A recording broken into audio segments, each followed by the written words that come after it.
You're listening to Into the Smoke, hosted by Patrick Harmon. Hey guys, what's up? So, I'm your host, Patrick Harmon, and this is Into the Smoke episode 4. So, Pocono was a pretty crazy track. We had a one thing going on. Well, actually two, but the other one was just Dale Jr. So, let's get right into it. So, Pocono, we got Dale Jr. He had an engine swap, engine and trans swap prior to the race. And then and you'll hear this thing going a lot. His brakes were going out, and then he missed shift. I guess he went to second. He wanted. I think he was going to. He was either going to third to fourth, or second to third, and it either went back. And he went back a gear, and yeah, that was definitely pretty scary. Not really scary. Um, in the sense of like, oh my gosh, it's a crash scary, but to the sense that he made it a point two on his on his video. I watched a little live video of his too, and because he's going to be going to a couple tracks and road courses, and he is not going to be okay with that if he is going to have to keep on shifting. And Pocono is a medium. They have to shift now. A lot of drivers made a point that they have to shift more than usual, and they're going to be going through to a few road courses pretty soon, and he's going to definitely need to learn how to shift because that's what happened in practice. I believe, and that's why he had to swap an engine and trans before the race. So definitely he needs to work on that, and hopefully, like, he's a pretty good driver, and I'm hoping he goes through the chase and all that stuff, and hopefully he's pretty high up there and waiting for the. I'm waiting for him to get a championship this year. You know, between Kurt and him, and a few other drivers this year, I all want them to. There's a few good drivers I want to get the big championship. So the next thing is the Jamie McMurray and Jimmy Johnson wreck. Another, I believe, it was another brake failure on both ends. Um, and I don't know if it was just the track. I know there was a brake failure at another track that they used a lot of brakes. So I'm guessing that's another thing they need to. I think NASCAR needs to look at before they go to a road course, which is coming up pretty soon. Um, and so Johnson hit the wall, and I believe he hit the wall, and then McMurray got into some oil, and he couldn't stop in general because it kind of happened at the same time. Like, it was the same caution, and Johnson hit up the top wall a little bit, and he was physically, you could see him physically breathtaking from that wreck. He definitely hit the race the the the out the outside wall hard. So he definitely didn't have brakes there, and he had a very small fire, and I think that got done with the the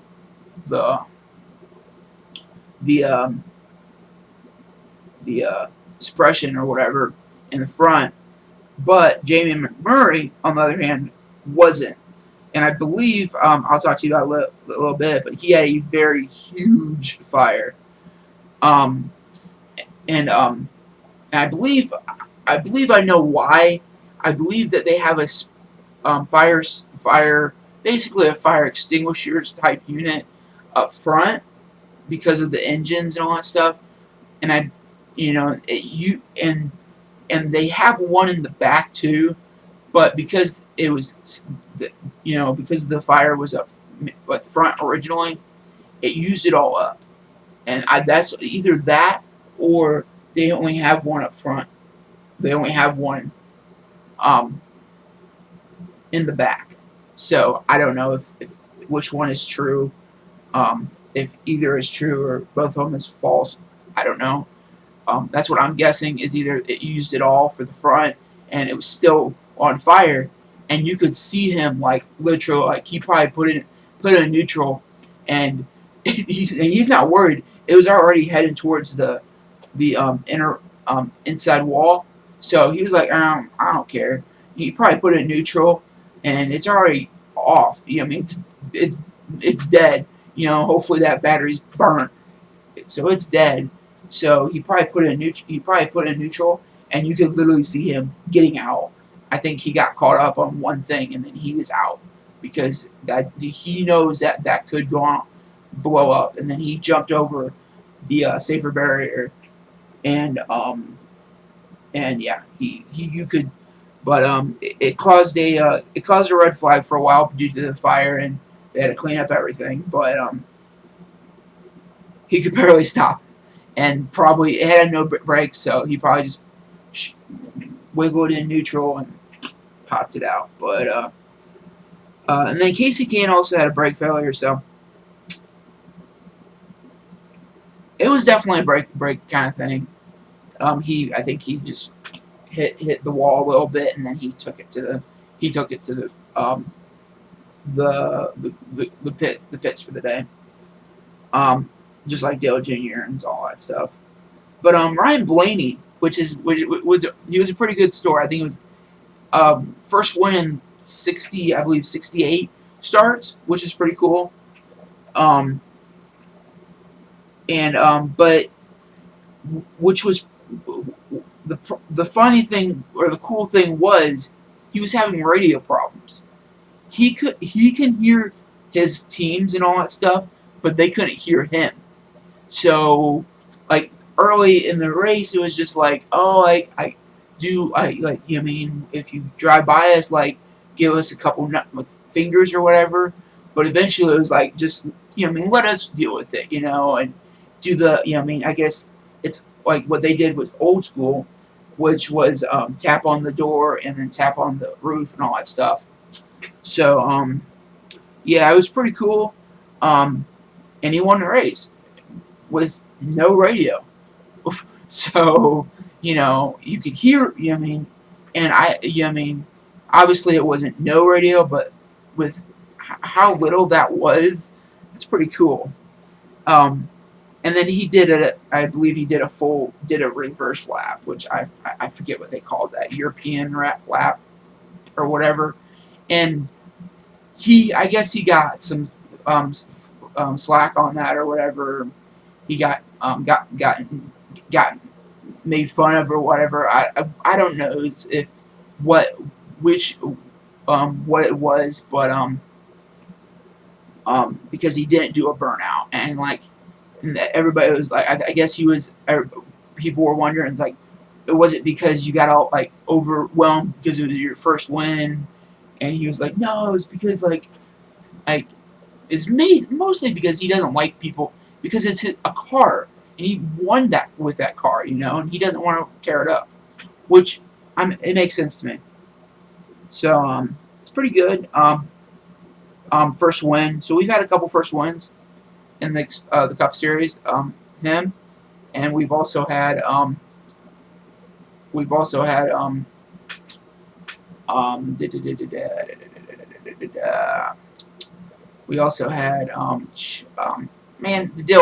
Dillon.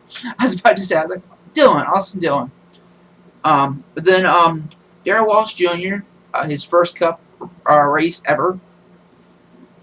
He tried really hard. Like I think and you'll find out in a little bit like how hard you tried versus, not. I'm not saying like he tried harder than everybody else, but he tried pretty hard, and he was pretty happy for Ryan Blaney and all that stuff. And, but it ended up finishing 26th. And I know with uh, I, man, I was gonna call him Regan Smith. I think it was. I always get them two confused, mainly with the name. I believe it was Regan Smith, and I know with RPM, Richard Petty Motorsports, they don't really want you. They don't want a driver to get in there and like fly all the way up front and possibly wreck. They want the driver to get, to get to a reasonable spot and have that car in pristine condition because they know that you tried really hard to get that car into a solid spot.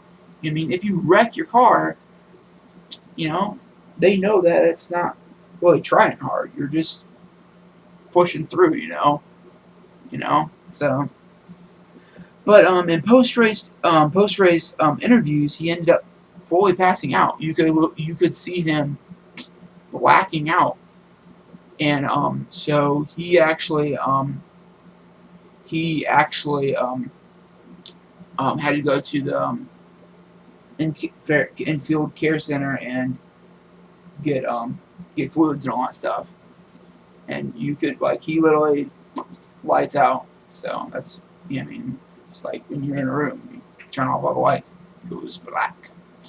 He was out. So I felt kind of bad for him, like he tried really hard and he passed out. So his first race. So and it wouldn't be any good Into the Smoke episode if we didn't talk about Kyle Busch. And I was actually not going to talk about Kyle Busch, but I got reminded when I was going through the in-car audios kind of stuff, and I was going to talk about the Kyle Busch laps, the 15 lap, but I forget if it was exactly 15 laps to go, but it was around 15 laps to go. He had the oldest tires out there. Him and Brad Keselowski, I remember him and Brad Keselowski were out there. But Brad Keselowski got tires at least. He got tires and fuel a while back. So him and them were at least up there. Somebody said on the radio that it was only 15. He had 15 laps. And I guess with how many, how long that track is, I guess it feels like it was only 15 laps. But every other person behind him had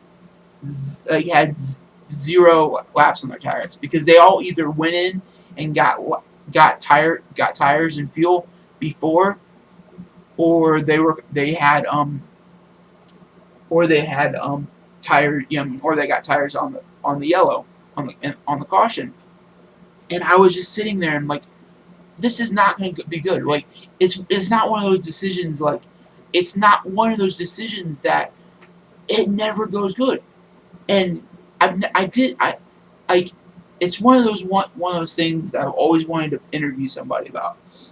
And I know, like, I didn't catch any interviews and all that stuff of Kyle Busch getting interviewed about this, and I don't get it.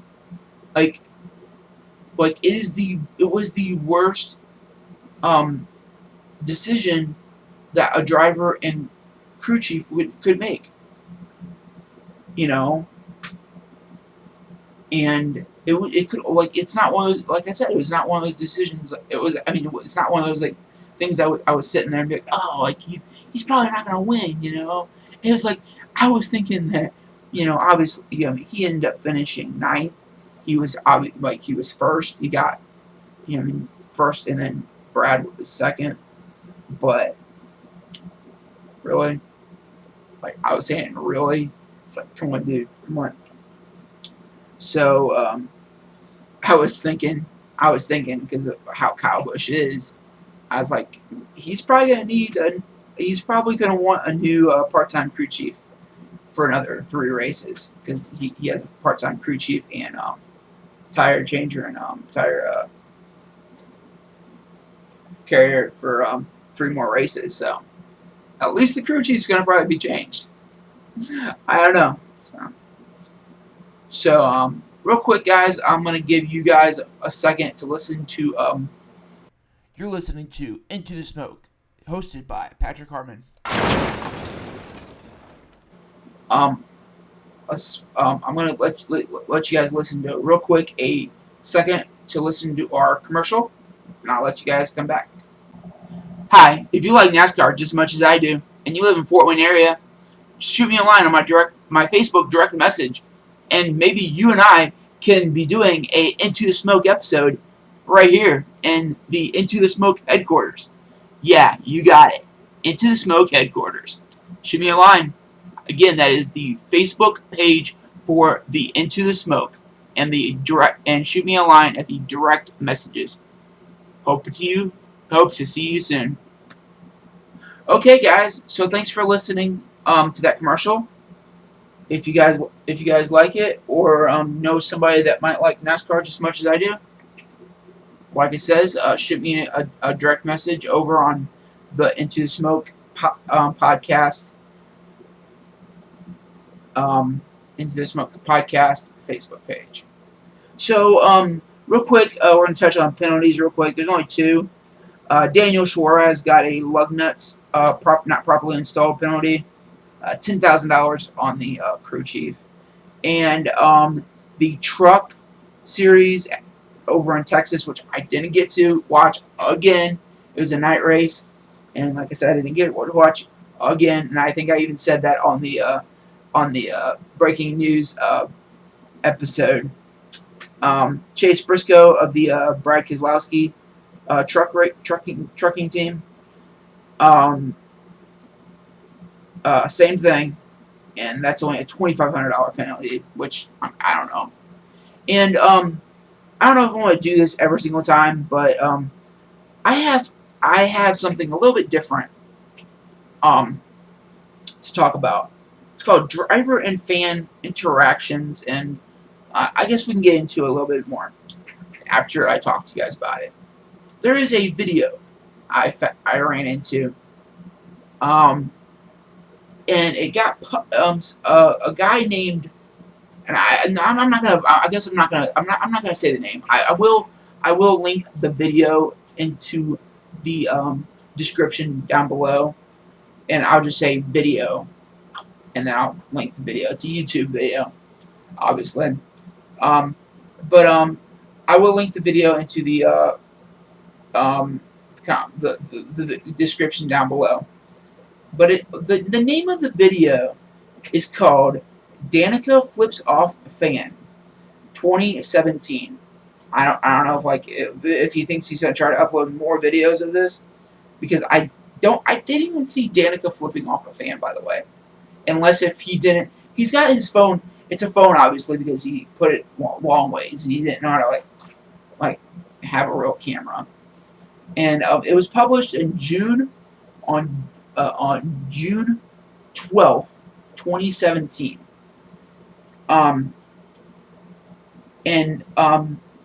Basically, in a nut, in all summed up, this fan was in the VIP zone, kind of like I'm gonna like kind of like sum it up because I've only been to the Indianapolis track, and it's kind of like the gasoline alley where they drive all the cars and they push them all push them and drive them all down the tracks and all that stuff. Same kind of area, and they're pushing them and all that stuff, and then the drivers walk down too, and you see drivers all pass by all the time and all that stuff. But I don't believe, at least in Indianapolis, it might be different in other tracks. I don't believe this is true, but this person is like, Danica, Danica, Danica, and yelling and all that stuff. And the official is like telling, basically, this official in yellow is telling Danica to keep on going. And she's like getting flagged, and he's like, Danica, Danica. And he's like, boo, because she just keeps on walking. And then she turns around and gets mad because she, like, you know, I mean, well, he's booing because, like, he won't, like, I'm guessing he won't sign something.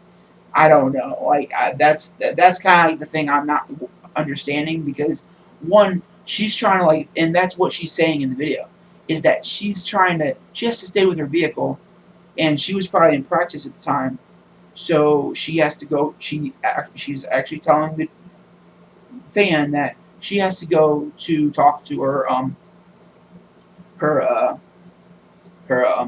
you know, I mean, her crew chief and all that stuff, and everybody up there, and they, you know, I mean, they need, you know, I mean, she can't talk to everybody, you know, so I don't understand where they're getting the madness and all that. And she's kind of like saying, I think she says in the video, it's kind of like you can't really hear it that well because it's a phone, obviously. It's just like all those videos on YouTube about like cops and all that stuff. You can't hear them that well, but you can still kind of hear. I mean, you can't hear them that well, and can't the videos all sloppy and all that stuff. But you can kind of hear them hear her kind of say like, "Hey, you know, if you know like anything about the sport." I think she kind of says anything about NASCAR. You know that it's not only my job to sign, you know, I mean, sign, you know, autographs and all that stuff, but it's also my job to drive this car and tell it, you know, I mean, the crew chief how it's driving and all that stuff. You know, and and then on top of it, and it sounds like the person that's filming it, like after the whole little like interaction, if you want to call it, goes down, like the guy, it sounds like it's filming. He's like, "Oh, you go ahead, Danica, keep your chin up, drive good," like saying like kind of shady kind of stuff like that. It's like, really, like, you're the one that's kind of like you're the one filming all of this and stirring up a storm. So what I don't get is like you pay a lot of money for the extra stuff, because like when I went to like Daytona, I went down to Daytona with my brother, and he and him, they all like they advertise that if you buy the pit pass or whatever, you can fill up a whole, you know, I mean, a thing and all that stuff, a whole thing of autographs, and that might be true, might not be true. I'm going to the more end of not true, because one, those drivers have a lot to do, you know.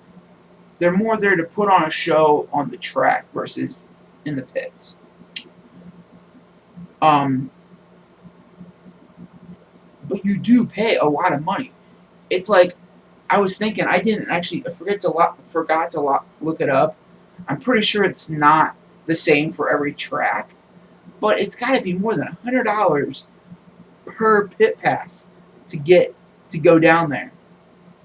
On top of like, it's easily $150, $175 just to get into the grandstands, and you're gonna, you know, I mean, boo at people and all drivers and drivers and all that stuff.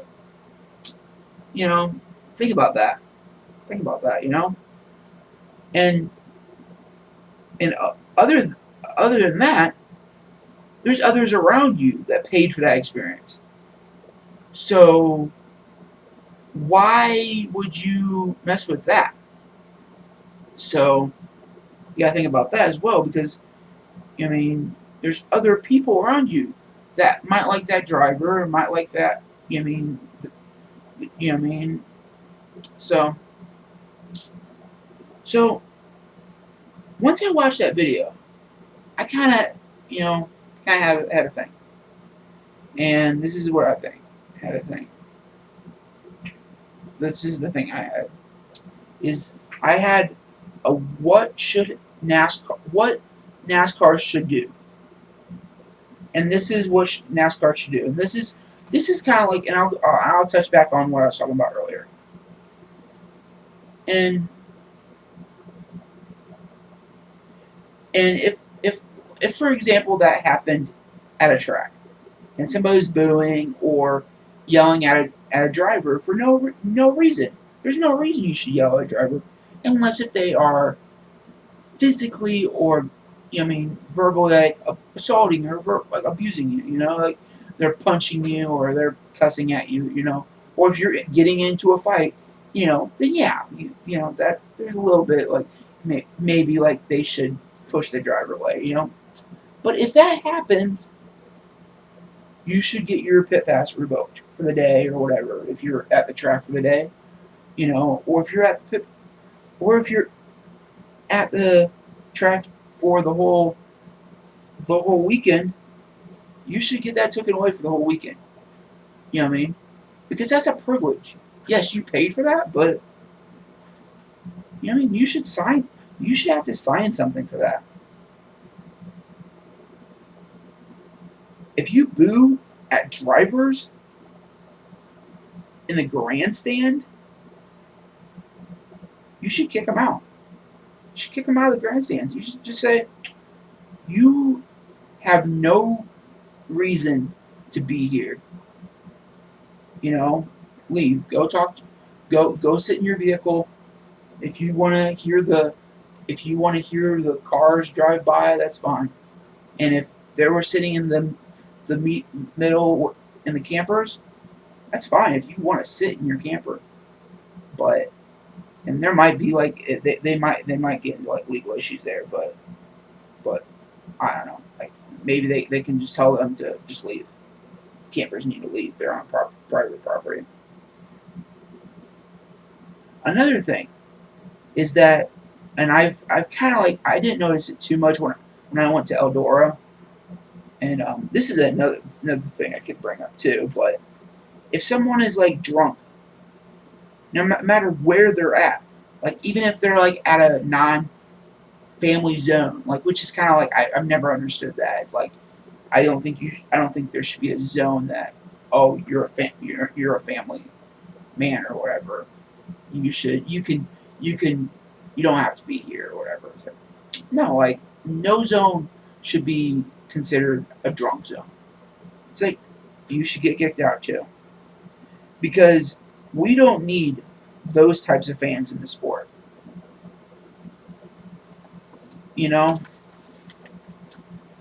Because this is the thing I have. If you guys don't know, I'm a pretty big non-Kyle Busch fan. I'm pretty good. I don't like Kyle Busch at all. But for example, if I go to a track, and I know Indianapolis is my closest track, but I've been wanting to go to like a either Michigan MIS or Kentucky Motor Speedway. And if I went to if I'm not going to go to not going to boo at Kyle Busch, because there could be a Kyle Busch there could be a kid sitting at a seat or in the bleachers somewhere right beside me, that's like a humongous Kyle Busch fan. And what if he booed at me, booed at Kurt Busch, or if for whatever reason if